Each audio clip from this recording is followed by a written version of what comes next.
बैनुल-अक़वामी ताकतें नहीं चाहती हैं कि इमरान खान जैसा हैंडसम वज़ीर-ए-आज़म हमें नसीब हो। सब्सक्राइब करें और बेल दबाएं ताकि कोई खबर रह न जाए।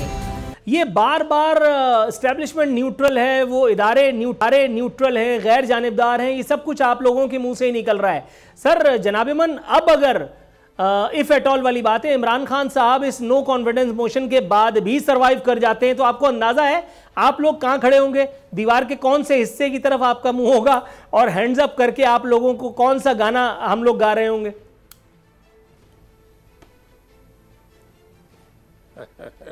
नहीं, ऐसे नहीं होगा इंशाअल्लाह अज़ीज़। और स्पीकर की hide and seek, hunting with the hound, running with the hare के बावजूद नहीं होगा। उसकी वजह यह है कि अब स्ट्रेंथ ही इतनी ज़्यादा हो चुकी है अपोजिशन की, ये रोक नहीं सकेंगे। इससे ये एक्चुअली मिसअंडरस्टैंडिंग में रहते हैं कि हम बड़े पॉपुलर हैं। बड़े पॉपुलर थे तो 16 बाई इलेक्शन हुए, 15 आप हार गए, यानी वो मौलवी साहब से हार गए वहाँ लोकल बॉडीज़ के, यहाँ जो कैंटोनमेंट इलेक्शन में हार गए। तो किस पॉपुलैरिटी की बिथ की आप बात करते रहते हैं? इसलिए चीज़ों को प्रैग्मेटिकली ऑब्जेक्टिवली इनको देखना चाहिए। अभी मेरे भाई कह रहे थे कि ये किया, मुझे ये बताया जाए, चूँकि मैं एग्रीकल्चर कम्युनिटी से ताल्लुक़ रखता हूँ, ये जो फूड बास्केट है, गंदम हमेशा हम एक्सपोर्ट करते थे, क्या हुआ इनके आने के बाद? इनके आने तक गंदम एक्सपोर्ट होती थी, अब हम इम्पोर्ट कर रहे हैं, क्या हुआ? यही शुगर का हाल हुआ। यानी it's an extreme level of incompetence. और इसमें और भी चीज़ें हैं इनकॉम्पिटेंस के अलावा, मेल प्रैक्टिसेस भी हैं, इसलिए ये बातें कन्विंस नहीं कर रही। अब यो नूर आलम जैसे आदमी जो इन सब को ख़रीद लें, वो इतना अमीर आदमी है, जिस पर ये इल्ज़ाम लगा रहे हैं कि उसने पैसे ले लिए, को खुदा का खौफ भी करना चाहिए। वो ठीक रोया है और हाउस में रोया है, सब ने ये सुना है, और पहली 3 रोज़ की उसने बात की है। जो आदमी जिंदादिल लोग हैं जिनमें कुछ दिलेरी वो बात कर जाते हैं, अब वो कुरान उठा के सारे कह रहे हैं कि जी नहीं ऐसी बात, और भी आएंगे, अब ज़रा वक्त तो आने दें। अब स्पीकर को इस तरह ट्यूटर किया हुआ है कि कोई हिस्टोरिकल वो गलती कर जाए, और जिससे मुल्क का भी नुकसान होगा, सबका नुकसान होगा। बाकी जो आप बात कर रहे हैं वो फैक्टर नहीं है। आप अगर ये फैक्टर होता तो आप आज तक ये मैनेज कर लेते, जिस तरह उन्होंने सेनेट को मैनेज कर लिया था, हाउस को मैनेज कर लिया था, लेकिन सर साहब लोगों के इलेक्शन को मैनेज कर लिया था। लेकिन सर आप जो कुछ कह रहे हैं, ये एविडेंस मौजूद है, आप ये जो कुछ कह रहे हैं ये किसी ना किसी को फेवर तो जरूर करता है, और अगर कहीं कुछ ऐसा ही हो गया जैसा मैं कह रहा हूं, तो फिर आपका ये स्टेटमेंट जो है वो बड़े काम आएगा किसी न किसी के। थोड़ा सा वेट कीजिए, मैं आता हूं आपकी तरफ। जी अदील साहब। सर नहीं इंशाल्लाह नहीं होगा, नहीं देखें नहीं होगा, ठीक हो गया। जी अदील साहब फरमाइए। सबसे पहले तो मैं वो रिस्पॉन्ड करना चाहूँगा जो नूर आलम खान साहब की बात कर रहे हैं बार बार। नूर आलम खान साहब के वालिद साहब की वो वीडियो भी देख लें कि वो कह रहे हैं मेरा बेटा ही नहीं है, मैं इसको आग करता हूँ। यानी ये इनके सारे उन अरकान के साथ होगा जो कि, ये कौन सी वीडियो है? और हाँ, उनके वालिद साहब का बयान आया कि ये जो अब ज़मीर बेच रहा है और ये जो इमरान खान साहब के ख़िलाफ़ खड़ा हुआ है, देखें इसमें से बहुत सारे लोग हैं जो कि अंदर से इमरान खान साहब के साथ खड़े हैं। ये कुछ चेहरे दिखा रहे हैं ना जो लोटे पिछली गवर्नमेंट में 2013 में अगर उनके वोट उठा के देख लें तो वो हारे हुए थे, फिर पीटीआई ने टिकट दिया तो वो जीते हैं। पीटीआई के टिकट पे, पीटीआई के वोट पे जीत कर आकर अभी अगर जा रहे हैं, इतनी अखलाकी ज़रूरत है तो रिज़ाइन करके जाएं, इलेक्शन लड़के दोबारा आएँ अपने बलबूते पे, उसके बाद आप वो करें।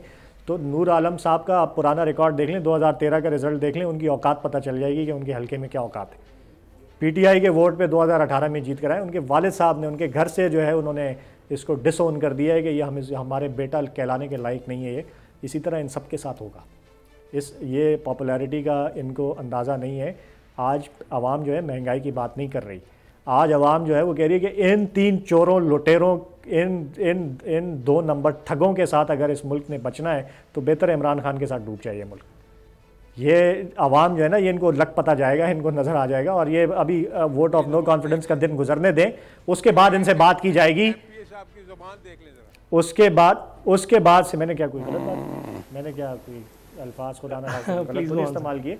आपको लग पता जाएगा कि जब ये आप नो कॉन्फिडेंस में नाकाम होंगे ना, उसके बाद आपसे हम सवाल करेंगे, उसके बाद हम आपसे बैठ के बात करेंगे। फिर आप कहिएगा कि फ़लाँ भी न्यूट्रल था, फ़लाँ भी, बल्कि गेयर ही नहीं थे गाड़ी में, गाड़ी के गेयर ही ख़राब हो गए थे। जी अहमद करीम कुंडी साहब, सर गाड़ी कहीं ख़राब ही ना हो जाए, क्या कहेंगे? मेरे अपना जाती ख्याल तो ये इनके 4-5 जिन्हें इनको बोलने दें। जिस तरीके से ये अल्फाज इस्तेमाल करते रहे हैं, जिस तरह इन्होंने नफरत की सियासत को यहाँ पाकिस्तान में तजवीज़ दी है, जिस तरीके से गालन गलोच इन्होंने की है, ये मकाफात अमल है। ये अपनी मौत खुद ही मर जाएंगे।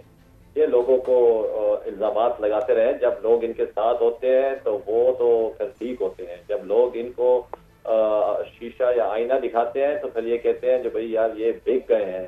ये तो अभी आप आगे देखें, 4-5 दिन रह रहे हैं, इनको पता चल जाएगा। मैं तो पहले भी गुजारिश कर चुका हूँ, जो सरपरस्ती इनको थी, ये पहले से ये एक बुलबुले की हैसियत रखते थे। सरपरस्ती की बुनियादों पे वो बुलबुला कायम था।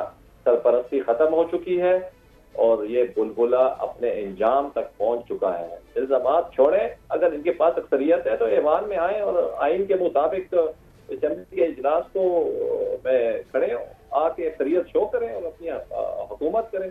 क्यों भाग रहे हैं, क्यों डिलेइंग टैक्टिक्स कर रहे हैं? अगर इनके पास अक्सरियत है आइन के मुताबिक तो ये हुकूमत करें। ठीक हो गया। सेनेटर साहब, क्लोजिंग रिमार्क्स सर। जी, मैं आपसे एक दरख्वास्त करूंगा, पहले भी करता रहता हूं, कि जो इनकी एक कंट्रीब्यूशन बहुत बड़ी है, वो तारीख़ भी याद रखेगी कि जो ज़बान इन्होंने अता की है गुफ्तगू की, उस पर कुर्बान जाइए। जो ये अल्फाज इस्तेमाल करते हैं, जो डिक्शन इस्तेमाल करते हैं, उनसे इनके इंटेलेक्चुअल और मॉरल लेवल का अंदाज़ा हो जाता है। ये कितने पढ़े लिखे लोग हैं, ये कितने रिफाइंड लोग हैं, कितने जेन्युइन लोग हैं।